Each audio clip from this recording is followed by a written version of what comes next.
Hello everyone, very good evening. कैसे हैं आप लोग? आई am sure that you must be busy somewhere in your exams or maybe finding out internships. But yes, at the same time, this is very important session for campus placements. मैं आप लोगों से बार बार मिलता रहता हूँ अलग अलग सेशंस पर। कभी ऑनलाइन, कभी ऑफलाइन, कभी ग्रुप्स में कुछ अपडेट्स हैं। और हम लोगों का जो एक पर्पस है वो ये पर्पस है कि आप कॉलेज आप लोगों ने ज्वाइन किया है तो उस कॉलेज को ज्वाइन करने का आपका एक ही पर्पस है, वो है प्लेसमेंट्स। और क्योंकि इतनी चीजें होती है, कई बार हम लोग इस थीम से थोड़ा सा डाइवर्ट हो जाते हैं कि हमें प्लेसमेंट्स के ऊपर फोकस करना है। And that's where we tried कि मतलब आप लोगों को उसके ऊपर टाइम टू टाइम जो भी गाइडेंस दे सकते हैं वो गाइडेंस देने की कोशिश करते हैं। सो आज का जो सेशन है basically it is about RCCM. Yes, you all know that it is the company where which offers extraordinary high packages. Yes, आपने सुना होगा कि ये वो कंपनी है जो 15 lakhs का पैकेज ऑफर करती है। और इसके लिए डेफिनेटली अगर पैकेज इतना हाई है तो कहीं ना कहीं ऑब्वियसली आपको ये भी थॉट आता होगा कि इसकी प्रिपरेशंस भी उतनी ही टिपिकल है जितने इसके अंदर राउंड्स हम लोग देखते हैं। आज का जो सेशन है हमारा बेसिकली वो कंप्लीटली आरसीएम के ऊपर है। ठीक है, आप लोगों से ये रिक्वेस्ट है कि आप लोग जो भी क्वेश्चंस हो उन क्वेश्चंस को बिना किसी हेजिटेशन के, जहां भी आपको लगता है कि ये पॉइंट पे हमको क्वेश्चन पूछना है, तो without any hesitation please do ask those questions. ठीक है, तो first next 40 minutes I will explain everything about RCM. और लास्ट के जो 10 मिनट्स 15 मिनट्स रहेंगे उसमें आपके जो क्वेश्चंस रहेंगे उनको आप पूछिए। Uh, parallelly also, if you want, yes, you can unmute your mic, or if you have any queries, you can write it in the chat box. ठीक है, सो हम लोग स्टार्ट करते हैं। जो सबसे एक्साइटिंग कंपनी है दैट इज आरसीसीएम। और जो लोग फर्स्ट टाइम मिल रहे हैं, यस, आई एम श्योर कि कहीं ना कहीं आपने और भी हमारे सेशन अटेंड करे होंगे। But still, like little bit about myself. My name is Gunjan Shrimal, and I'm lead trainer at CampRep. So far, we have trained close to 2,000 students for their campus placement, helped them in their first job. Or as an institute, our primary focus is on the first job of the students, right? That's why we have named our institute as CampRep. That is campus preparations. RCM की अगर हम बात करते हैं तो and for that matter, जैसे कि like this is our third seminar. First session हुआ था उसमें we have talked about all the companies, right, जो भी कंपनीज जनरली पार्टिसिपेट करती हैं। उसके बाद we have talked about Deloitte and today it's about RCM. तो इसकी सीक्वेंसिंग भी अगर आप देखते हो, इसकी सीक्वेंसिंग आपको कहीं ना कहीं उसी टाइमलाइन के हिसाब से मिलेगी जैसे जैसे मंथ्स आगे बढ़ते चले जा रहे हैं। ठीक है, तो अगर एक टाइमलाइन की बात करें, ठीक है, सो अगर आप देखोगे we are right now sitting here in the month of May, right. और June July you will be engaged in your internships, and then August September, right. So जो कैंपस एक्चुअली स्टार्ट होंगे, right, they will start from the month of August, right. The first company that generally participates that is Deloitte, और वो अगस्त में participate करेगी। ठीक है, ये बात आई थिंक सभी को क्लियर है। Deloitte will participate somewhere here. ठीक है, और सितंबर में जनरली लास्ट 2 ईयर्स से अगर हम देखते हैं तो सितंबर में आरसीसीएम पार्टिसिपेट। ठीक है, वैसे मैं हर बार ये बात बोलता हूँ, और इस बार भी इसी बात से स्टार्ट करूंगा कि you are somewhere here in May. June and July, right, ये आपके इंटर्नशिप में जाते हैं कहीं ना कहीं। ठीक है, और इसके पहले आई थिंक एग्जाम्स में आपका टाइम निकलने वाला है। और इसी के साथ पैरेलली अगर आपने कैंपस की तैयारी स्टार्ट नहीं करी है तो प्लीज स्टार्ट कर दो, क्योंकि जैसे ये जुलाई खत्म होगा, ठीक है, यहाँ से आपके प्लेसमेंट स्टार्ट हो जाएंगे। तो कहीं ना कहीं आपको प्रिपरेशंस के लिए आप ही से सोचना चाहिए, अभी से तैयारी स्टार्ट करनी चाहिए। And what we are planning to do is will be, काफी सारे स्टूडेंट्स ने हमें अप्रोच भी किया है। और इसलिए अब हम लोग 12th मई से कहीं ना कहीं अराउंड 12th मई से हमारे सेशन स्टार्ट कर देंगे। ठीक है, तो उसके बारे में हम लोग आगे बात करेंगे, but first let's talk about RCCM. Yes, तीन बातें इसमें इंपॉर्टेंट है। पहला है प्रोफाइल, राइट। ये बात तो सभी को पता है कि आरसेशियम सबसे ज्यादा पैकेज लेकर आती है। ठीक है, तो लेकिन ये सवाल बहुत कम लोग पूछते हैं कि इसके अंदर प्रोफाइल क्या है, काम क्या करना है। जैसे कि डेलॉइट, डेलॉइट में भी यही बात हुई थी कि डेलॉइट सबको पता है डेलॉइट आने वाली है, लेकिन डेलॉइट एक्चुअली कौन से डिवीजन में, कौन से डिपार्टमेंट में, कौन सी पर्टिकुलर प्रोफाइल के लिए हायरिंग करेगी, ये सवाल बहुत कम लोग पूछते हैं। ठीक है, और यही आपको अपने आप को बाकी लोगों से अलग करना है। आप इस चीजों के डेप्थ में जाओ, जितना आप डेप्थ में जाओगे उतना आपको क्लियर होता जाएगा कि इसकी तैयारी कैसे करनी।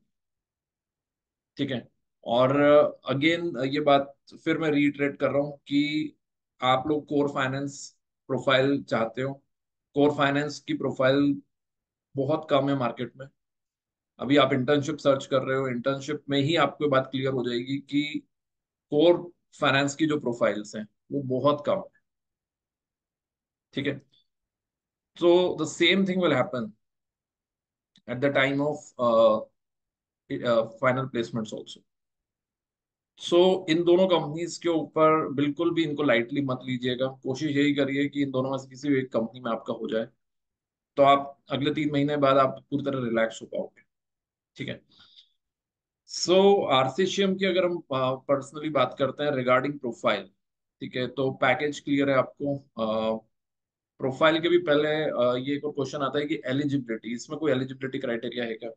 जैसे डेलॉइट में एक एलिजिबिलिटी क्राइटेरिया था, आपको याद होगा, that they generally consider people who have commerce background, right, जिन्होंने बीकॉम, बीबीए, इस तरह से अगर उन्होंने करे तो मतलब एमबीए फाइनेंस तो obviously is a pre requisite. Apart from that BBA या बीकॉम अगर करा है और 60% प्लस है तो जनरली डेलॉइट उनको शॉर्टलिस्ट करती है। लेकिन जहां तक आरसीसीएम की बात है, तो यहाँ पर अच्छी बात यह है कि यहाँ पर कोई क्राइटेरिया नहीं, right. It is the best thing about this company कि यहाँ पर ऐसा कुछ नहीं है कि अगर आपने बी किया है, बी टेक किया है, बीएससी किया है, बी ए किया है, बी कॉम किया है, बीबीए किया है, कोई भी स्ट्रीम है, आप अगर एमबीए फाइनेंस में हो या आप एमबीए फाइनेंस फुल टाइम में भी एक सिलेक्शन का रहता है कि लाइक हम लोग किस प्रेफरेंस पे जा रहे हैं। अगर आप फुल टाइम में हो और अगर आप एमबीए फाइनेंस लेने लेने वाले हो, तो आपके लिए आरसीसीएम की शॉर्टलिस्टिंग हो जाएगी। तो short listing is not a problem यहाँ पर, एलिजिबिलिटी में कोई प्रॉब्लम नहीं है। This is the best part about this company, और ऐसा ही आइडियली होना भी चाहिए, सबको इक्वल अपॉर्चुनिटी मिलनी चाहिए। तो ये एक अच्छी बात है। लेकिन जब इसकी सिलेक्शन प्रोसेस के बारे में हम बात करेंगे तो आपको ज्यादा क्लियर हो जाएगा कि वो क्यों इतना स्ट्रिक्ट क्राइटेरिया नहीं रखते। ठीक है, तो that we will cover in the selection process. अब पहली बात ये है कि प्रोफाइल क्या है। कोई बता सकते हैं what is the profile that RCC offers, किस रोल के लिए ये लोग आते हैं, कोई बता सकता है।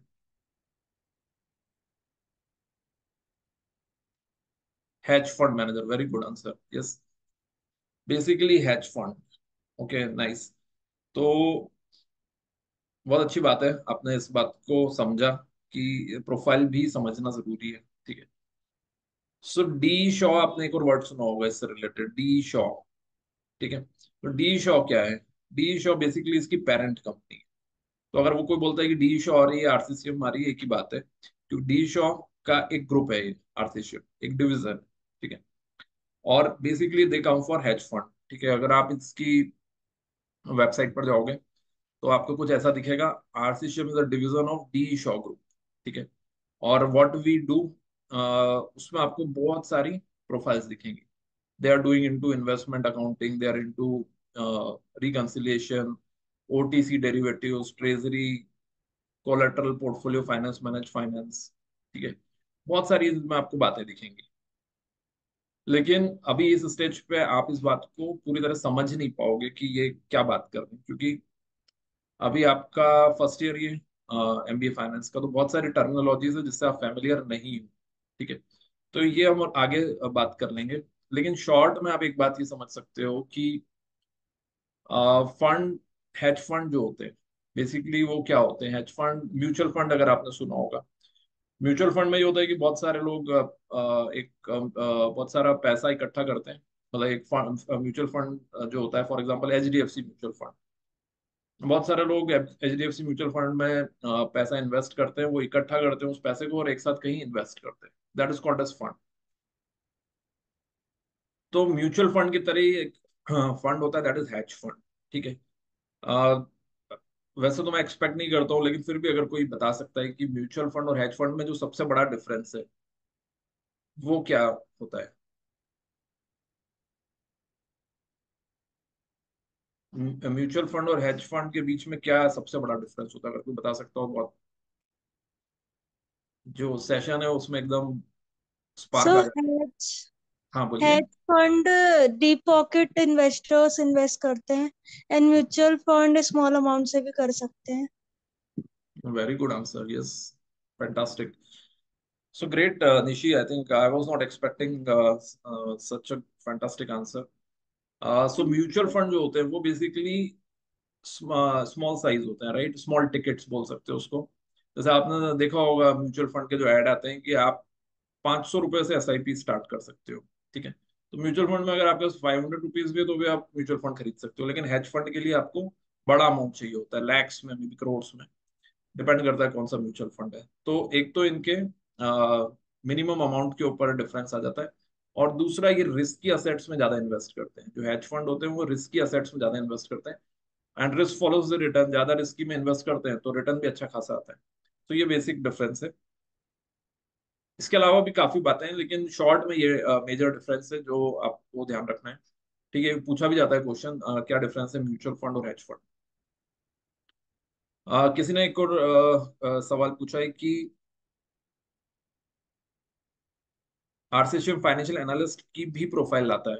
तो देखो, आरसीएम या फॉर दैट मैटर कोई भी company, financial analyst is a designation. ये बात आपको याद रखनी है हमेशा। कई सारी कंपनी बोलेंगे कि हम एज एनालिस्ट आपको हायर कर रहे हैं। ठीक है, केवल एनालिस्ट अगर लिखा हुआ है तो वो सेल्फ सफिशिएंट नहीं है। आपको उसके रोल में जाना पड़ेगा कि वो रोल क्या है। फाइनेंशियल एनालिस्ट तो कोई भी बोल सकता है, राइट? आरसीएम भी बोल सकता है, डेलॉयट भी बोल सकता है, एसएनपी भी बोल सकता है, कोई भी कंपनी बोल सकती है कि हम एनालिस्ट हायर कर। बट उस एनालिस्ट का काम क्या रहेगा वो हमारे लिए ज्यादा है। तो basically they normally hire for hedge fund account.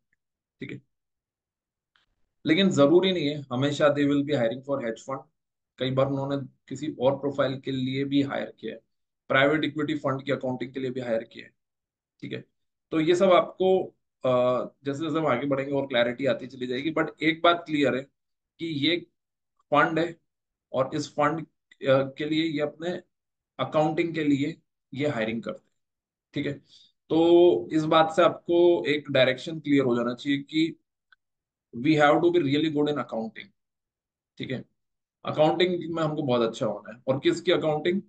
Funds की अकाउंटिंग। और फंड में क्या क्या चीजें होती है? उस फंड में सभी तरह के फाइनेंशियल प्रोडक्ट्स आ जाते हैं। फाइनेंशियल प्रोडक्ट्स के एग्जांपल क्या है? जैसे आपने इक्विटी पढ़ा है, अभी तक आपने दो चीजें पढ़ी है, इक्विटी और डिबेंचर्स। 11th 12th में हम लोग ये पढ़ लेते हैं कि अगर कंपनी को पैसा चाहिए होता है तो या तो इक्विटी से रेस करते हैं या डिबेंचर से रेस करते हैं। तो इनकी अकाउंटिंग तो आपको ब्रॉडली पता है। उसके बाद कॉम्प्लेक्स प्रोडक्ट्स जो होते हैं, जैसे कि futures, forwards, options, swap, bonds, इन सब की अकाउंटिंग कैसे होती है, या ये प्रोडक्ट्स क्या होते हैं अपने आप में, इन प्रोडक्ट्स का मतलब क्या है, ये सब आपको इसके अंदर कवर कर। ठीक है, सो अगर प्रोफाइल को लेके और कोई आपका कंफ्यूजन हो तो बताइए। शॉर्ट में this is what you have to do in this one.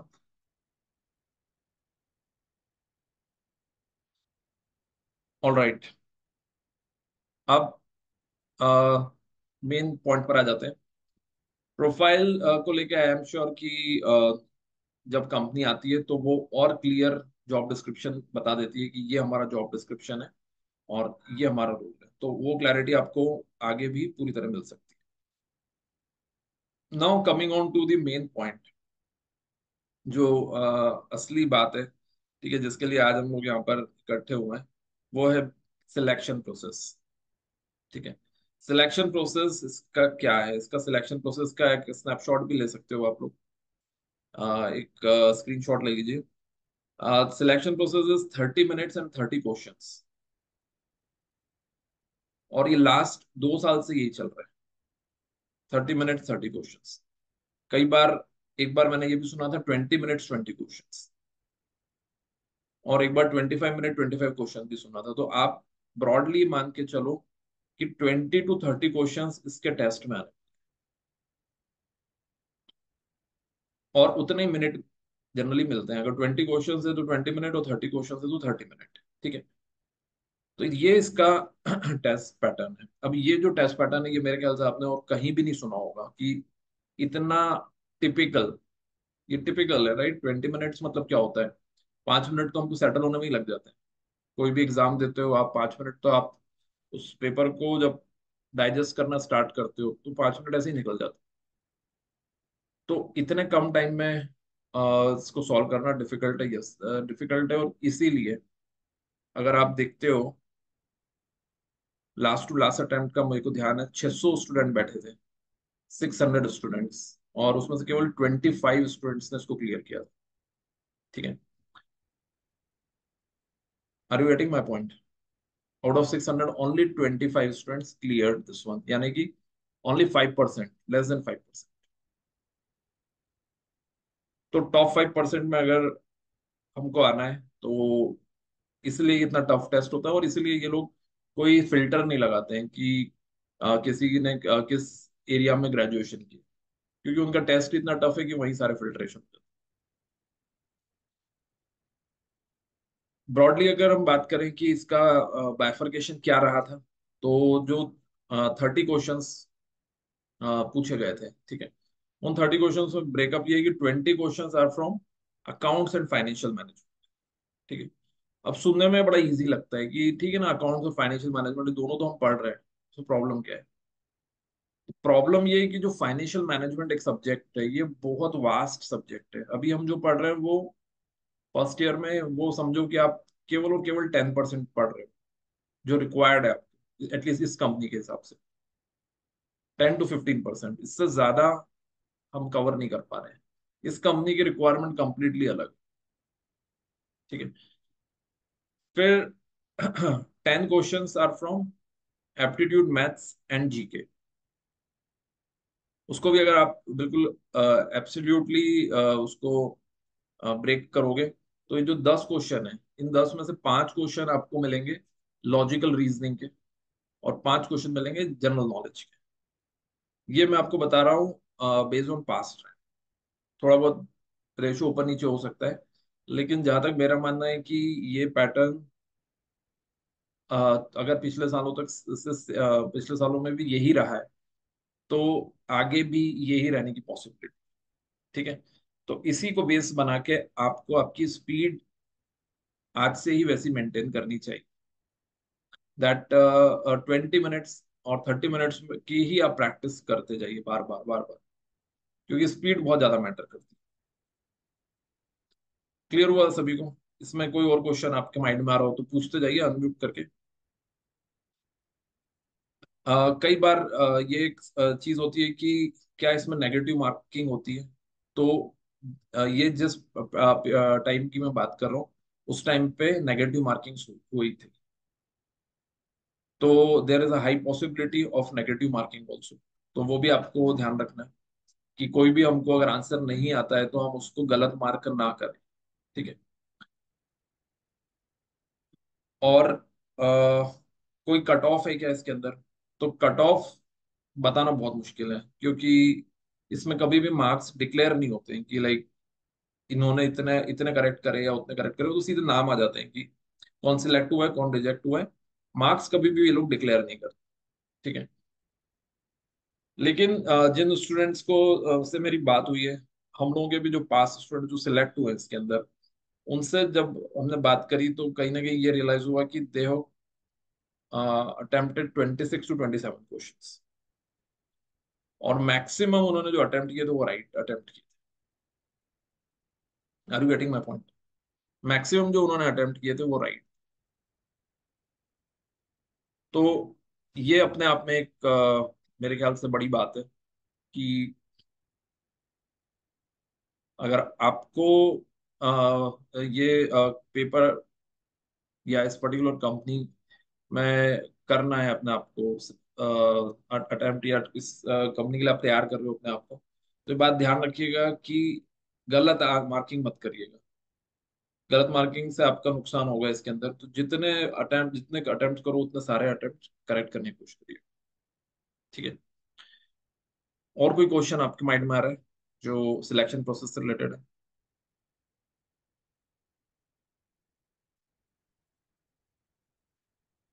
Yes, unmute करके आप बता सकते हो। सर सिलेक्शन प्रोसेस तो अपने फोन से या घर से देते हैं होती है क्या? मतलब एप्टीट्यूड जो टेस्ट होता है वो घर से होता है या वहाँ कैंपस में ही होता है? ये एक अच्छा क्वेश्चन है। ये सो इसका आंसर ये है कि जो सिलेक्शन प्रोसेस होती है वो जनरली कैंपस जाके ही होती है। तो तो वहाँ अपना फोन यूज कर सकते हैं क्या एप्टीट्यूड टेस्ट के टाइम, ऐसा कुछ? नहीं नहीं नहीं नहीं, मतलब वो जो पॉसिबिलिटी जो हम सोच रहे हैं वो पॉसिबिलिटी पॉसिबल नहीं है। ठीक है? क्योंकि दे मेक श्योर कि जो भी चीजें रहे वो उस हिसाब से ही रहे कि स्टूडेंट्स के पास कोई पॉसिबिलिटी ना हो किसी भी तरह से कोई भी किसी की हेल्प लेने की या फिर और कोई तरीके से। That's why they make it such a strong this thing. लेकिन इसके अंदर एक बार जो मुझे ध्यान है वो ये जरूर हुआ था कि जब एक कॉलेज का प्रोसेस खत्म हुआ था उसके दूसरे कॉलेज का स्टार्ट हुआ था। तो एक कॉलेज का जब हुआ था तो वहां से स्टूडेंट जब निकले थे तो उन्होंने ऑब्वियसली इंटरेक्शन होता है दूसरे कॉलेज के स्टूडेंट से, तो उन्होंने कुछ कुछ क्वेश्चंस शेयर किए थे। तो वो एक जरूर थोड़ा सा एक जो बाद में आया था उनका एडवांटेज हो गया था। लेकिन ये किस्मत की बात है। ठीक है? तो और किस्मत की बात ये है कि अगर उसमें से क्वेश्चन रिपीट हो रहे हैं तो ये भी हो सकता है कि रिपीट ना हो। तो इतने मेरे सालों के एक्सपीरियंस में मैं आपको ये बात तो बहुत ही क्लियर बोल सकता हूँ कि इस पर्टिकुलर कंपनी में विदाउट प्रिपरेशन सिलेक्शन नहीं हो सकता है। मतलब अगर जो जो प्रिपेयर्ड नहीं है, नहीं हो सकता है, क्योंकि क्वेश्चंस इनके जो रहते हैं वो 90% आपको गूगल पे भी नहीं मिलेंगे। कई बार ऐसे क्वेश्चंस आते हैं जो कैलकुलेशन बेस्ड रहते हैं, कई बार ऐसे क्वेश्चंस आते हैं जो काफी एनालिटिकल होते हैं। तो वो क्वेश्चन हमको गूगल पे भी नहीं मिलते। ठीक है? और ऑब्वियसली जब जिस तरह से टेस्ट कंडक्ट होता है वो पॉसिबिलिटी होती भी। ठीक है? तो ये आप अपने सीनियर से भी चेक कर सकते हो। They are the best people who can tell you about all that. ये मैं आपको पिछले 3 साल से, जब से हम इसको क्लोजली मॉनिटर कर रहे हैं, तब का मैं आपको बता सकता हूँ। तो इन तीनों सालों में यही चीज हुई है कि the person has to be very very fast in solving this questions. ठीक है? एक क्वेश्चन और आपके दिमाग में ये आ सकता है कि क्या इसमें इंडिविजुअल कट ऑफ है? कि लाइक हमने LR लॉजिकल रीजनिंग के क्वेश्चंस क्लियर कर लिए, उसका कोई सेपरेट कट ऑफ है? एप्टीट्यूड का कोई सेपरेट कट ऑफ है? और अकाउंट्स और FM के क्वेश्चंस का कोई सेपरेट कट ऑफ है? तो द आंसर इज दैट कोई सेपरेट कट ऑफ नहीं है। ये टोटलिटी में ही टेस्ट होता है। तो आप लोगों को ऐसा नहीं है कि लाइक हर पोर्शन से कुछ कुछ क्वेश्चंस करने। अगर आपका मैथ्स और लॉजिकल रीजनिंग और GK स्ट्रांग है तो आप सबसे पहले उसी को अटेम्प्ट। ठीक है? और अगर आपको लग रहा है कि नहीं हमारा अकाउंट्स और FM स्ट्रांग है तो उसको करो। मतलब यहाँ पे आपको कट ऑफ का कोई टेंशन लेने की जरूरत नहीं। ठीक है? ओके, चलिए। सो इसमें और कोई सवाल हो आपके तो मुझे बताएं। टॉपिक्स पे मैं आगे आता हूँ। टॉपिक के अलावा कि इसमें कौन कौन से इंपॉर्टेंट टॉपिक्स हैं, टेस्ट पैटर्न को लेके अगर कोई क्वेश्चन हो आपका तो फिर बताइए।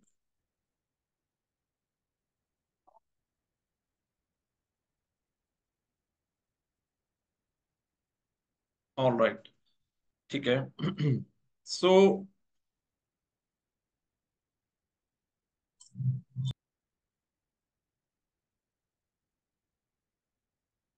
दूसरा इसके अंदर मैं आपको इंटरव्यू के भी बारे में थोड़ा सा बता देता हूँ, उसके बाद फिर हम लोग टॉपिक्स पे आते हैं। सो प्रोसेस क्लियर हो रही है आप लोगों को? The first process is interviews, sorry, the first process is the written test. Written test में आपने देख लिया कि एक टेस्ट होता है, उसके बाद 3 राउंड होते हैं इंटरव्यूज। तो दो ही इसके अंदर चीजें हैं, कोई ग्रुप डिस्कशन नहीं रहेगा। एक एक टेस्ट हुआ आपका, और उस टेस्ट के बाद 3 राउंड हुए इंटरव्यूज के। ठीक है। अब जो एक स्टूडेंट जो हमारी क्लास से सिलेक्ट हुए थे, उनका उनके साथ जो जो चीजें हुई थी मैं वो बता सकता हूँ आपको। Immediately after written test at 9:30 PM goes for 45 minute. मतलब उनका रिजल्ट आया अराउंड 4 o'clock पे, उनका टेस्ट हुआ दिन में। 4 बजे टेस्ट हुआ, और मेरे ख्याल से कुछ तो 7 o'clock 8 o'clock तक रिजल्ट आ गया। उसके बाद उनको इमीडिएटली आफ्टर रिटर्न टेस्ट, उनका 9:30 बजे उनको बताया गया कि अब आपका इंटरव्यू होने वाला है उसी दिन रात को। ठीक है। 9:30 बजे उनका ये इंटरव्यू हुआ। नहीं, इंटरव्यू के लिए गए वो, उनका नंबर लेट आया, तो रात को मेरे ख्याल से कुछ 11 बजे नंबर आया उनका। और वो राउंड उनका 45 मिनट चला। ठीक है। और उसके बाद उनको बता दिया गया कि लाइक आप सिलेक्ट हो गए हो सेकंड राउंड के लिए। अगला जो उनका इंटरव्यू था वो था सुबह 9:30 बजे। मतलब आप समझो कि 4 बजे रिटर्न टेस्ट हुआ, रात को 9-10 बजे के आसपास फर्स्ट राउंड हो गया इंटरव्यू का, और अगले दिन सुबह 9:30 बजे सेकंड राउंड हो गया। ठीक है।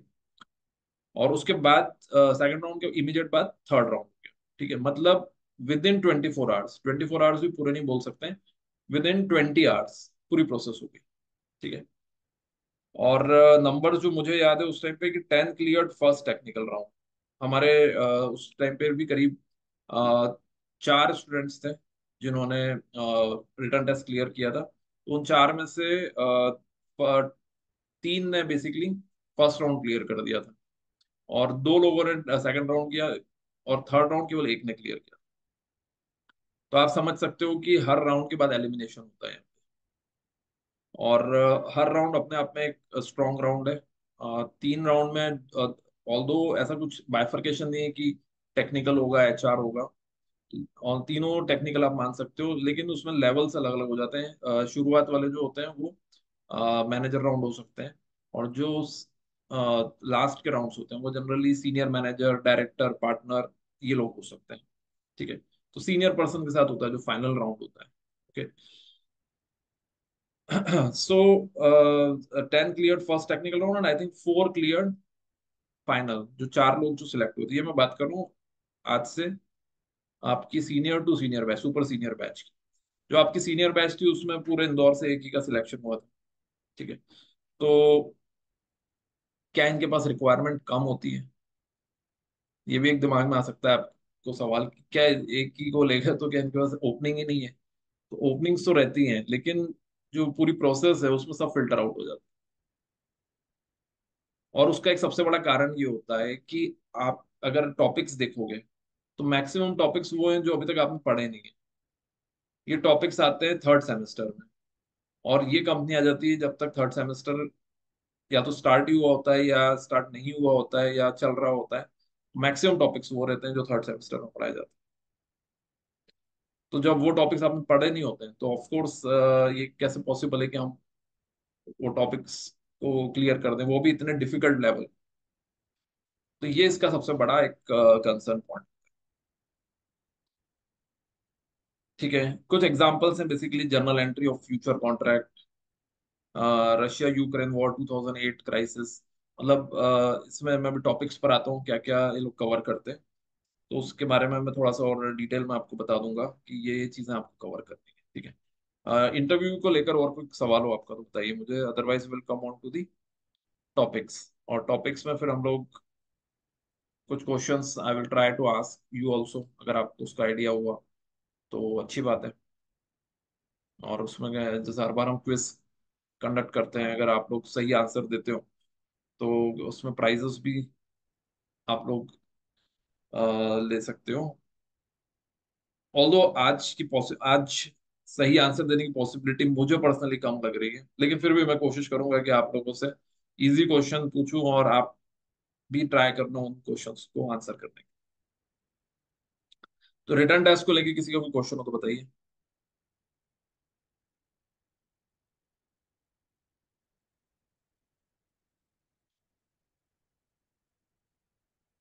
ऑलराइट, नाउ थर्ड जो सेक्शन है हमारा, वो सेक्शन है रिगार्डिंग द टॉपिक्स।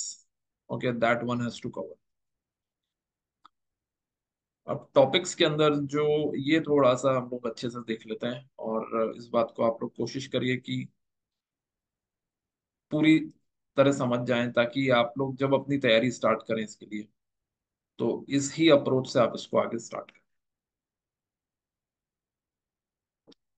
और पर्सनली स्पीकिंग, देखो मेरा मानना अगेन ये है कि डिफिकल्ट डिफिकल्ट है, लेकिन डिफिकल्ट इतना भी नहीं है कि आप क्रैक नहीं कर सकते हो। कंपनी आ रही है आपको लेने के लिए आ रही है।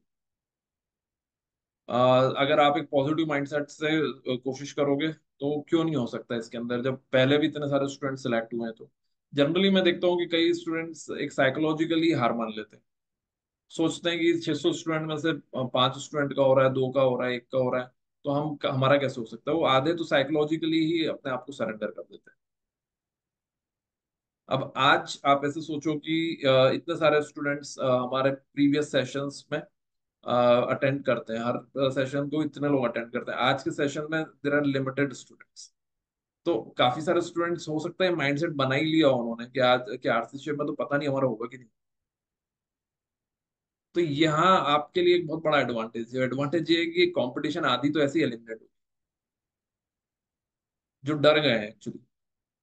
ठीक है, तो इतनी भी डिफिकल्ट बात नहीं है, इतनी भी डिफिकल्ट नहीं है। ठीक है, so I tell you that what should be your approach. So accounting certainly is an important part.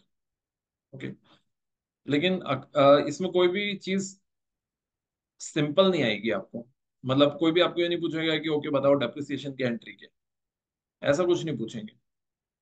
या मशीनरी सेल कर दी आपने, उसकी जर्नल एंट्री क्या है। सिंपल चीजें नहीं आएगी। ये चीजें हो सकता है डेलॉइट में पूछ लें आप, या एसएनपी ग्लोबल में पूछ लें, लेकिन आरसीसीएम में ये नहीं पूछे। अगर वो अकाउंटिंग भी पूछ रहे हैं तो वो आपसे बोलेंगे कि ठीक है, एक बात बताओ कि फ्यूचर और फॉरवर्ड की अकाउंटिंग कैसे होगी। समझ गए आप? फ्यूचर्स और फॉरवर्ड्स, इसकी अकाउंटिंग कैसे होगी। ठीक है, तो मेरे हिसाब से अभी हमने ये नहीं पढ़ा है। लेकिन कोई अगर मुझे बता देगा कि फ्यूचर और फॉरवर्ड क्या होते हैं और क्या डिफरेंस होता है, they will get a prize from my side. अगर कोई बता दे। हाँ बेसिकली बताए। ये सर बेसिकली ये डेरिवेटिव्स रहते हैं, और डेरिवेटिव्स मतलब जो कॉन्ट्रैक्ट बेस्ड रहते हैं अंडरलाइन असेट्स पे। और फ्यूचर्स और फॉरवर्ड्स में डिफरेंस ये है कि जो फॉरवर्ड्स रहते हैं वो किसी एक्सचेंज पे रजिस्टर्ड नहीं रहते हैं, बट फ्यूचर्स एक एक्सचेंज पे रजिस्टर्ड रहता है। ओके, एक्सचेंज पर रजिस्टर्ड होते हैं, ठीक है। पार्शली राइट है, partially you are right. Okay, why I am saying partially it is right, क्योंकि uh, जो राइट टर्म है जो हम लोग इसमें यूज करते हैं, वो होता है दैट फ्यूचर इज, पहली बात तो आपने करेक्ट बताई है कि दोनों ये डेरिवेटिव प्रोडक्ट होते हैं। डेरिवेटिव्स एक पूरा टॉपिक रहेगा जो आप लोगों को आगे स्टडी करना है। ठीक है, So because it derives its value from another assets. हाँ, it drives it's value from another asset, right. तो डेरिवेटिव्स के टाइप है बेसिकली फ्यूचर्स एंड फॉरवर्ड। ठीक है, इसी तरह से दो और होते हैं, एक होता है ऑप्शंस और एक होता है स्वैप, राइट। तो आप लोगों को इन सबको अच्छे से डीप में पढ़ना है, राइट। और इसका जो आंसर है कि फ्यूचर और फॉरवर्ड में क्या अंतर है, तो फ्यूचर कॉन्ट्रैक्ट जो है इसमें एक इंटरमीडियरी होता है, और फॉरवर्ड कॉन्ट्रैक्ट में कोई इंटरमीडियरी नहीं होता, नो इंटरमीडियरी।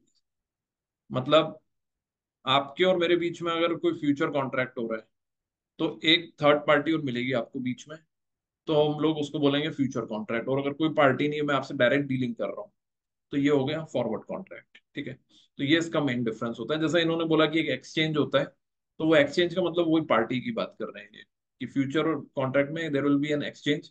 जैसे मुझे स्टॉक मार्केट से कुछ खरीदना है, तो मैं डायरेक्ट कंपनी से शेयर नहीं खरीद रहा हूँ, मैं स्टॉक एक्सचेंज के थ्रू खरीद रहा हूँ। तो ये एक तरह से हो गया फ्यूचर कॉन्ट्रैक्ट। लेकिन फ्यूचर की जो डेफिनेशन होती है, उसके कंटेक्स्ट में हमको इसको समझना है। बट इन दोनों के बीच में जो मेन डिफरेंस है वो इंटरमीडियरी का है। ओके, सो गुड आंसर खुशबू, वेल डन। सो ये इसकी अकाउंटिंग, राइट, इसकी कैसे अकाउंटिंग होगी, तो ये फॉर एग्जांपल ये एक सवाल आता है। ठीक है, तो आप लोगों को ये बात समझनी है कि basics of accounts has to be very very clear, journal entries खास तौर पे, क्योंकि पूरी अकाउंटिंग आपको पता है जर्नल एंट्री पर ही बेस्ड है। तो जर्नल एंट्री अगर आपको क्लियर है तो आपकी लाइफ काफी आसान हो जाएगी। ठीक है, और अगर जर्नल एंट्री क्लियर नहीं है तो बिलीव मी, आप पूरे कैंपस में स्ट्रगल करोगे। ठीक है, ये डराने की बात नहीं है, लेकिन ये बिल्कुल फैक्चुअल बात है। अगर जर्नल एंट्रीज क्लियर नहीं है तो डेलोइट में, S&P ग्लोबल में, पूर्णार्थ में, जो भी कंपनी आ रही है, RCCM की बात करूँ, हर कंपनी में स्ट्रगल हो जाता है। तो जर्नल एंट्री अपनी बहुत स्ट्रांग करिए। अगर आप ऑलरेडी पढ़ चुके हो अपने फर्स्ट सेमेस्टर में या सेकंड सेमेस्टर में, उसको और डीप में पढ़ने की कोशिश करो। ये एक ऐसा सब्जेक्ट है जो आपको आखिरी तक काम है। सो अकाउंटिंग के फंडामेंटल अच्छे से स्ट्रांग करिए। दूसरा, जैसे मैंने अब आपको यहाँ पर एग्जांपल दिया कि फाइनेंशियल मैनेजमेंट, तो फाइनेंशियल मैनेजमेंट में एक पार्ट हो गया डेरिवेटिव्स का। ठीक है, ये सबसे ज्यादा टाइम कंज्यूमिंग टॉपिक है, डेरिवेटिव्स। अगर क्लास की भी मैं बात करता हूँ तो डेरिवेटिव के ऊपर हम लोग सबसे ज्यादा टाइम स्पेंड करते हैं, क्योंकि वो टॉपिक इतना बड़ा है। तो फ्यूचर, फॉरवर्ड, ऑप्शंस और स्वैप, ऑप्शंस के अंदर ऑलमोस्ट 3 से 4 दिन स्पेंड करने पड़ते हैं, तब जाके वो थोड़ा थोड़ा समझ आने लगता है कि ओके, ये है बेसिकली ऑप्शन। सबसे टिपिकल टॉपिक है वो ऑप्शंस है, काफी क्वेश्चंस बनते हैं ऑप्शंस के। तो आप लोग अगर अभी अपनी स्टडीज स्टार्ट करने का सोच रहे हो, ठीक है, तो मेरा आप लोगों को सजेशन ये है कि सबसे पहले ऑप्शंस, सॉरी, डेरिवेटिव से अपनी प्रिपरेशन स्टार्ट करिए। अगर अभी आप जो भी आप के पास अगर टाइम बच रहा है, आपके एग्जाम्स हो चुके हैं, अभी आप थोड़ा फ्री दिख रहे, फ्री हो, तो एक काम आप ये जरूर कर सकते हो कि you can start reading about derivatives. बहुत अच्छा हो जाएगा आपके लिए RCCM के हिसाब से।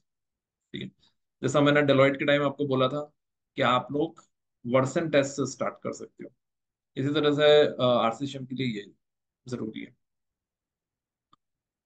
उसके बाद अगर बात करते हैं तो एक टॉपिक आता है फिक्स्ड इनकम।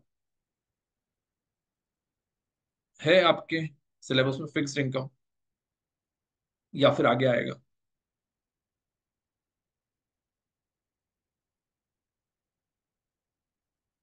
ओके, सो फिक्स्ड इनकम टॉपिक क्या होता है? फिक्स्ड इनकम में आप समझ सकते हो कि फिक्स्ड इनकम मिल रही है आपको। आज आपने बैंक में FD रखी है, तो FD के ऊपर क्या हो रहा है? आपको फिक्स्ड इंटरेस्ट मिल रहा है। तो फिक्स्ड इंटरेस्ट मिल रहा है, वो किस कैटेगरी में आ गया? फिक्स्ड इनकम में आ गया। डिबेंचर्स क्या है? डिबेंचर्स के ऊपर रेगुलर इंटरेस्ट मिल रहा है, वो भी क्या है? फिक्स्ड इनकम है, फिक्स्ड इंटरेस्ट है। इसी तरह से एक यहाँ पर होता है product, that is called as bonds. Yes, debentures and bonds. ठीक है, तो बॉन्ड्स के ऊपर क्वेश्चन आते हैं। और दूसरा जो आपके लिए इंपॉर्टेंट टॉपिक है वो हो जाता है बॉन्ड्स। तो डेरिवेटिव्स एंड बॉन्ड्स। ठीक है, फिर कुछ टॉपिक्स ऐसे हैं जो जनरली कंपैरेटिवली इजियर टॉपिक है, जैसे कि रेशियो एनालिसिस, जो आपने पढ़ा भी है। ये ऐसे क्वेश्चंस आते हैं जो मेरे ख्याल से आप लोगों के लिए बोनस मार्क्स हैं। इसमें प्रैक्टिस करके जाइएगा। रिटर्न ऑन कैपिटल एम्प्लॉयड, बता सकता है कोई क्या फॉर्मूला है? ये तो मेरे ख्याल से आप लोग बता सकते हैं, रिटर्न ऑन कैपिटल एम्प्लॉयड। बिना गूगल करे कौन बता सकता है what is ROCE? EBIT upon capital employ. EBIT upon capital employed, और कैपिटल एम्प्लॉयड का क्या फॉर्मूला होता है? Equity plus debt. और प्रेफरेंस कैपिटल, प्रेफरेंस शेयर्स आते हैं कि नहीं? Yes sir. Yes, very good. So basically the answer to that is EBIT upon debt plus equity plus preference capital plus reserves and everything, right? तो आप लोग ये इसलिए मैंने पूछा क्योंकि ये पूछा गया है, रिटर्न ऑन कैपिटल एम्प्लॉयड एक बार पूछा गया है. ठीक है. डेरिवेटिव्स के मैं क्वेश्चन आपसे जानबूझ के नहीं पूछ रहा हूँ, क्योंकि आप में से हार्डली एक या दो स्टूडेंट को मैं जानता हूँ जिन्होंने डेरिवेटिव से रिलेटेड कुछ स्टडी करी है.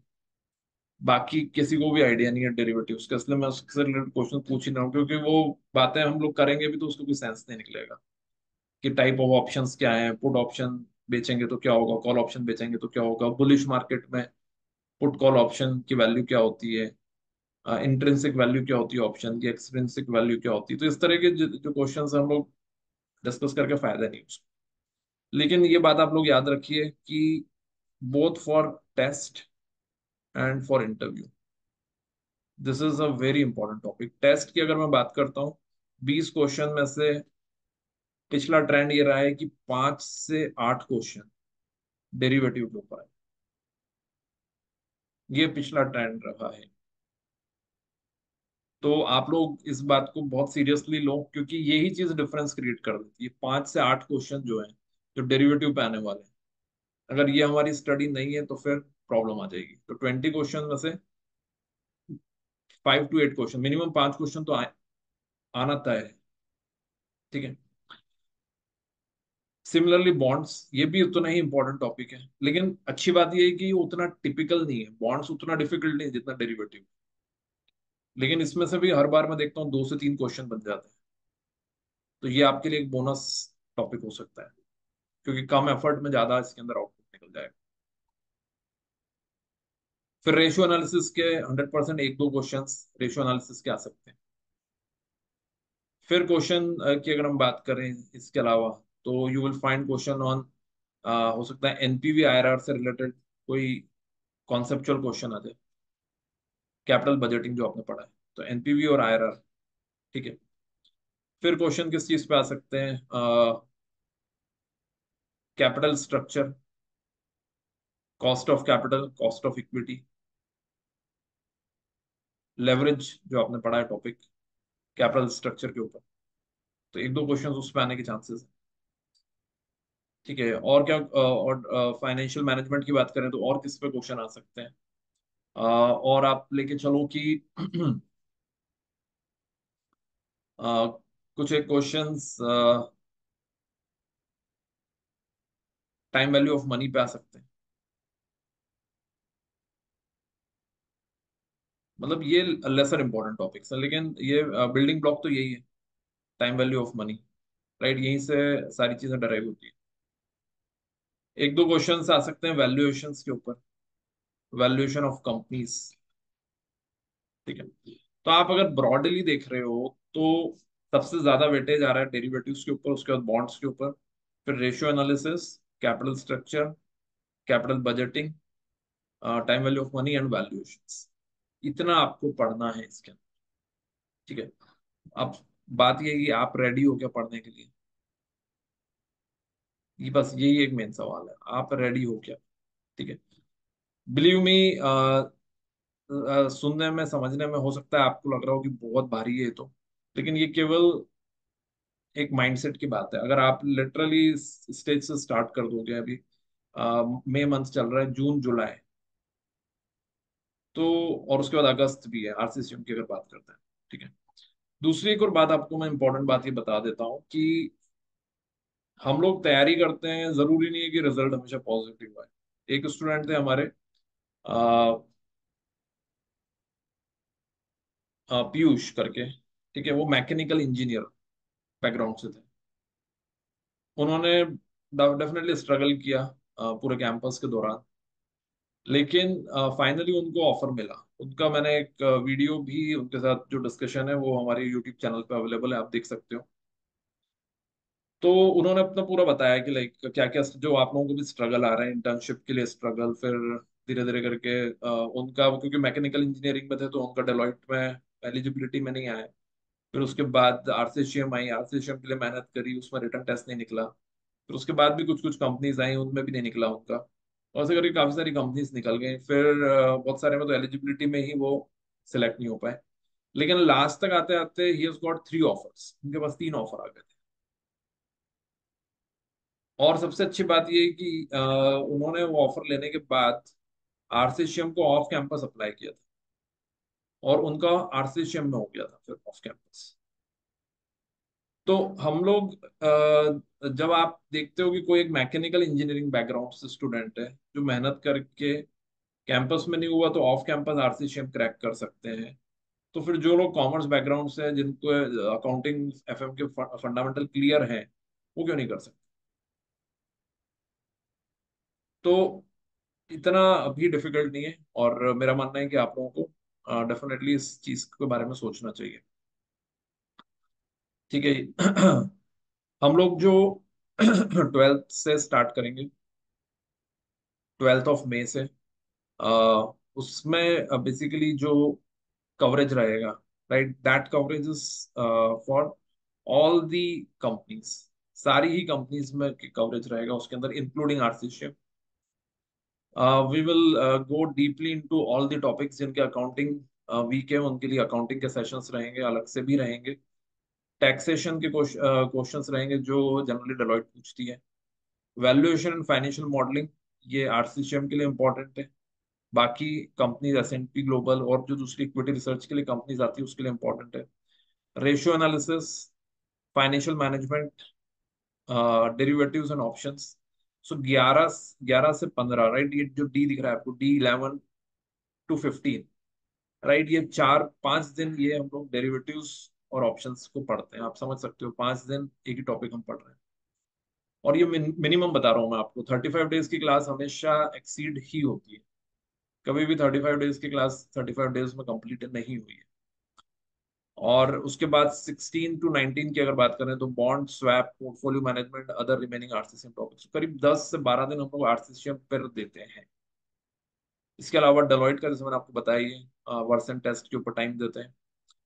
एक्सेल के सेशंस होते हैं आपके, जो खास तौर पे कैंपस के पॉइंट ऑफ व्यू से।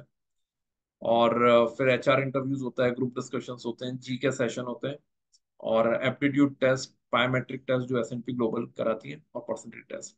तो this is a comprehensive coverage of each and every topic. ऐसा नहीं कि लाइक था after 35 days the class gets over, it is अब प्रॉपर प्रिपरेशन गेट्स कंप्लीटेड, उसके बाद रेगुलर बेसिस पे आपके रिविजनरी सेशंस होते हैं। जैसे जैसे कंपनीज आना स्टार्ट होती है वैसे वैसे हम लोग रिविजनरी सेशंस प्लान करना चालू कर देते हैं। तो एक आपकी प्रिपरेशन मई और जून में कंप्लीट हो जाएगी। जुलाई में हम लोग रिवीजन करेंगे, और अगस्त में आप डेलॉइट में बैठोगे। अगस्त में हम लोग फिर आरसीसीएम के लिए रिवीजन करेंगे, और सितंबर में आप आरसीसीएम के लिए बैठोगे। तो इस तरह से हम लोगों ने इसको लॉजिकली पूरा डिजाइन किया है प्रोग्राम को। और बाकी भी इसमें हम लोग आपके और भी क्वेश्चंस होंगे तो will take care of those questions. So this is what is about financial management preparation that you need to do. These are the topics, ठीक है। अब आप लोग इन टॉपिक्स में तैयारी करना आज से स्टार्ट कर सकते हो। डेरिवेटिव्स जैसे मैंने आपको बताया, थोड़ा थोड़ा समझना स्टार्ट करो। बॉन्ड्स, रेशियो एनालिसिस, इसमें एक टॉपिक और आता है पोर्टफोलियो मैनेजमेंट, ठीक है, वो भी आपको समझना है। ठीक है, तो FM is a comprehensive topic and that we need to prepare, right. जहां तक अकाउंटिंग की बात है, तो अकाउंटिंग में बहुत जैसे मैंने कुछ क्वेश्चंस आपको दिए कि वो क्वेश्चन कहीं ना कहीं एफएम से ही रिलेटेड है, कि आप फ्यूचर और फॉरवर्ड की अकाउंटिंग करके बताओ। तो अकाउंट्स में भी कहीं ना कहीं एफएम का ही पोर्शन आपको दिखेगा, ठीक है। सो ये प्रैक्टिकली अगर हम बात करें तो ये 20 क्वेश्चन तो इससे रिलेटेड हो गए। अब बचे हुए 10 क्वेश्चन पर आ जाते हैं, जैसा आपने पूछा भी है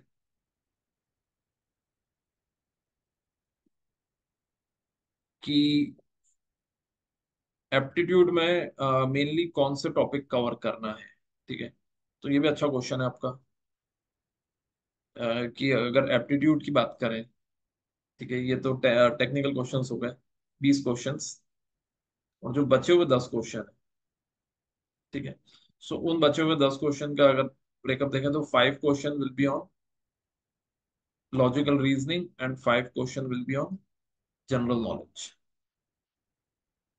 ठीक है, अब ये जो 5 क्वेश्चन है लॉजिकल रीजनिंग के, इसका कोई फिक्स फॉर्मेट नहीं है। They can give you a case also, they can give you time speed distance related question also, sitting arrangement related question also, permutation combination also। so इसमें हर तरह के questions पूछे गए एलआर के अंदर, एलआर ऑब्लिक मैथ्स इसीलिए हम लोग बोलते हैं। तो अगर इसमें कोई फिक्स पैटर्न होता तो हम लोग उसको कैप्चर कर लेते हैं, लेकिन हर बार देखा गया है कि इसके अंदर बदल बदल क्वेश्चन पूछे। ठीक है, और कई बार ये जो जीके के क्वेश्चन है, ये जैसे इस टाइम पे 5 क्वेश्चन पूछे गए थे, कभी कभी ये 2 ही क्वेश्चन पूछते हैं, 8 क्वेश्चंस ये वाले हो जाते हैं लॉजिकल रीजनिंग और मैथ्स। ठीक है, सो जीके के क्वेश्चंस कैसे आते हैं? जीके के क्वेश्चंस जनरली इंटरनेशनल लेवल के क्वेश्चंस आते हैं, जैसे, लेकिन इतने टफ नहीं होते। जो चल रहा होता है, कोई कई बार इंटरनेशनल भी होता है, कई बार लोकल लेवल के भी आ जाते हैं। जैसे लास्ट टाइम एक आईपीओ आया था, तो वो आईपीओ, उस आईपीओ की प्राइस, लिस्टिंग प्राइस जो थी, वो आईपीओ की प्राइस से ज्यादा पे लिस्ट हुआ था या कम पे लिस्ट हुआ था, ये क्वेश्चन था। ठीक है, तो जो भी लोग स्टॉक मार्केट रेगुलर बेसिस पर ट्रैक करते हैं, उनके लिए वो आंसर इजी हो गया था। एक बार ये पूछा गया था कि उस टाइम पे कोविड का टाइम चल रहा था, तो डब्ल्यूएचओ के प्रेसिडेंट कौन है, वर्ल्ड हेल्थ ऑर्गेनाइजेशन के टॉप मोस्ट अथॉरिटी कौन है? तो बार बार उनका नाम आ रहा था, क्योंकि कोविड का टाइम चल रहा था, तो डब्ल्यूएचओ का बार बार रेफरेंस आ रहा था। ऐसे बीच में एक बार न्यूजीलैंड की जो प्राइम मिनिस्टर है, वो काफी लाइमलाइट में थी, तो उसके ऊपर एक क्वेश्चन आ गया था। तो इसका मतलब ये है कि जो कुछ चल रहा है, खासतौर पर थोड़ा सा इंटरनेशनल लेवल पे, वो आपको जरूर ट्रैक करना है। और इंडिया में जो चल रहा है, इंडिया में वैसे अभी तो देखा जाए न्यूज चैनल्स पे सब जगह आपको इलेक्शंस ही इलेक्शंस दिखेंगे, लेकिन आपको आपका एंगल बदलना है, आपको अब बिजनेस के ऊपर ज्यादा फोकस करना है, बिजनेस और इकोनॉमी। आरसीसी हम क्रैक करना है तो बिजनेस और इकोनॉमी न्यूज के ऊपर, स्टॉक मार्केट के ऊपर ज्यादा फोकस करो। कोई पॉलिटिकल क्वेश्चन नहीं आया आज तक इनकी तरफ से, तो पूरा फोकस रखिए बिजनेस, इकोनॉमी से रिलेटेड टॉपिक्स के ऊपर। एक लास्ट पॉइंट और मैं यहाँ पर आपको कवर करके इस डिस्कशन को कंक्लूड करता हूँ, और वो लास्ट पॉइंट ये है कि we have always seen that their focus is on, they ask questions on macro economics. Macro economics का मतलब क्या है? मैक्रो इकोनॉमिक्स का मतलब है the how the various economies, right, somewhere somewhat, what is the correlation between the interest rate, inflation of the various economies? किस company की GDP कम है, ज्यादा है, इन्फ्लेशन किसका ज्यादा है, कम है? तो इस तरह के क्वेश्चंस के ऊपर भी वो उनका फोकस होता है। 2008 का क्राइसिस जो है, 2008 का क्राइसिस, 2008, आई डोंट नो, 2008 का क्राइसिस में तो आप लोग शायद स्कूल में होंगे, जिस at a very early this thing. ठीक है, तो आपको शायद वो पता ना हो, 2008 का crisis, that was a very very major crisis. इसमें यूएस की एक बहुत बड़ी बैंक है, लेमन ब्रदर्स, वो इस क्राइसिस में डूब गई थी। आज भी उसका कहीं ना कहीं इफेक्ट इकोनॉमी में दिखता है। तो वो उसका भी क्वेश्चन ये कंपनी पूछती है। तो इकोनॉमी में अगर कोई मेजर डेवलपमेंट हुआ है, जैसे रशिया यूक्रेन वॉर चली थी अभी, और अभी भी चल रही है, तो रशिया यूक्रेन वॉर का इकोनॉमी पे क्या इम्पैक्ट है, ये क्वेश्चन पूछा गया है। तो आप ये बात समझ रहे हो कि मतलब their focus is not only theory, their focus is also on some of the latest development happening in the international market related to finance. So news, थोड़ी सी इंटरनेशनल न्यूज जो है वो हमको यहाँ पे कवर करनी है। कुछ और इम्पोर्टेंट टॉपिक्स जो है मैं आपको जब हम लोग के सेशन स्टार्ट करेंगे तो मैं आपको बताता जाऊंगा कि ये कुछ इंपॉर्टेंट न्यूज है जो हमको ट्रैक करनी चाहिए या कवर करनी चाहिए, इसके ऊपर आने की चांसेस। ठीक है।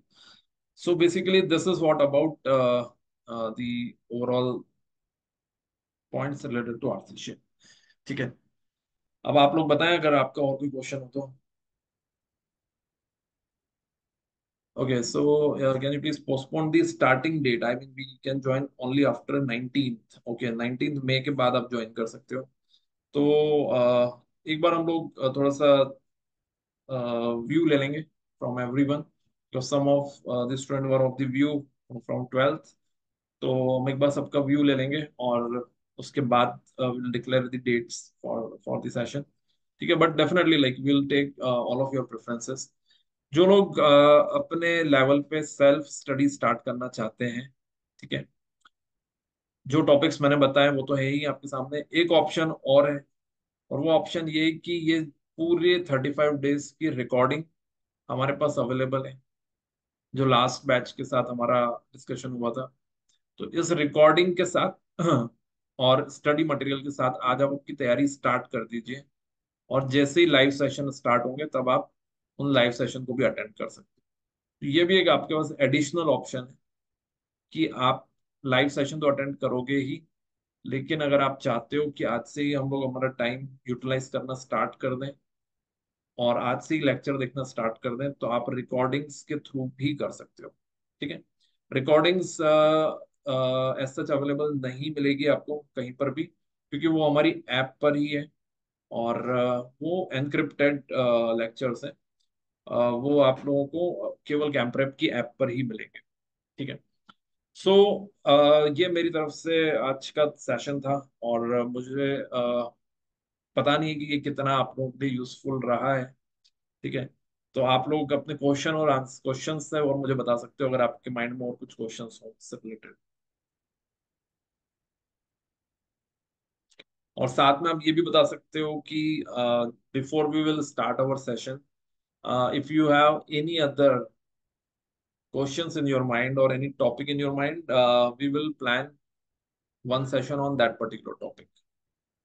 अगर आपके माइंड में कोई पर्टिकुलर क्वेश्चन हो अपार्ट फ्रॉम आरसीसीएम ऑल्सो, और भी कोई अगर आपके दिमाग में क्वेश्चन आ रहा हो related to campus, internship, resume, anything, वो भी आप पूछ सकते हो। और अगर कोई ऐसा टॉपिक लग रहा हो So internship for us, if we are targeting our session, then where we can do internship, SIP.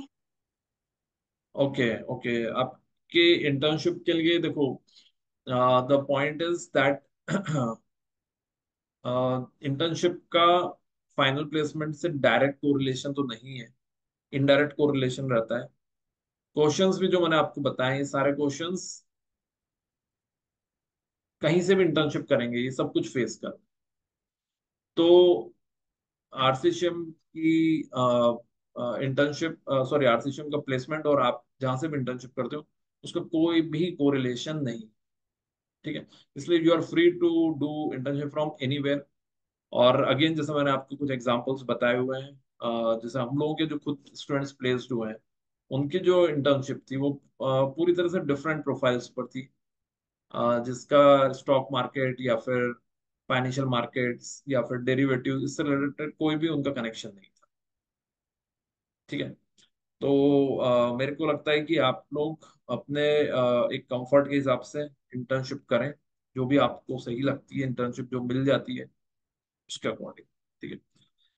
ये बात जरूर है कि हम लोग इंटर्नशिप के गाइडेंस को लेकर एक सेशन जरूर प्लान कर रहे हैं, क्योंकि बहुत सारे स्टूडेंट्स को मैं देखता हूँ जो अननेसेसरी बॉदर हो रहे हैं इंटर्नशिप को लेके। तो we will plan one session on internship so that you will get some idea about कि ठीक है इंटर्नशिप अगर सर्च करनी है या कोर फाइनेंस में चाहिए तो क्या चीजें करनी चाहिए और किस तरह से करना चाहिए। तो एक हम लोग सेपरेट सेशन इंटर्नशिप पे जरूर प्लान कर सकते हैं। Right. So anything else that is there in your mind, anyone?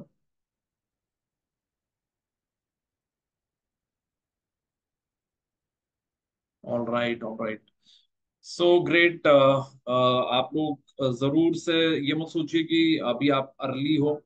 मैं मेरे हिसाब से तो this is a peak time, right? ये कोई जल्दी नहीं है। मई जून जुलाई अगस्त, राइट? ये टाइम निकलते पता नहीं चलेगा। तो अपनी तैयारियां अभी से स्टार्ट कर दो। सितंबर के बाद अगर आप सोचोगे या बोलोगे कि यार तैयारी करनी है, कर लेते हैं, तो ये सब फिर सब कहने की बातें हो जाएगी। ठीक है? क्योंकि यही 3 महीने हैं, believe me, May June and जुलाई। इस 3 महीनों में जिन्होंने स्मार्टली प्रिपरेशन कर ली, स्मार्टली आगे बढ़ गए, वो लोग प्लेस हो जाएंगे, और उनके लिए जो कॉलेज ज्वाइन करने का जो सबसे बड़ा पर्पस है वो सर हो जाएगा। अदरवाइज फिर एक बार सितंबर निकल जाता है, अक्टूबर नवंबर दिसंबर तक शायद ही फिर डिपेंड करता है। जैसे लास्ट ईयर तो कोई कंपनी नहीं आई थी। उसके पहले सालों की बात करें तो कुछ कुछ कंपनीज ने पार्टिसिपेट करा था। लेकिन एक स्ट्रगल बढ़ जाता है उसके बाद। ठीक है? तो उस स्ट्रगल को बढ़ने मत दो। और मेरे हिसाब से ये जो 3 गोल्डन मंथ्स मिले हैं आपको, मई जून एंड जुलाई, इन 3 महीनों में अच्छे से आप सभी चीजें समझ के फिर प्रिपरेशन स्टार्ट करिए। ठीक है? So great to interact with all of you once again, and I am sure that you must have got some insights regarding official. ठीक है?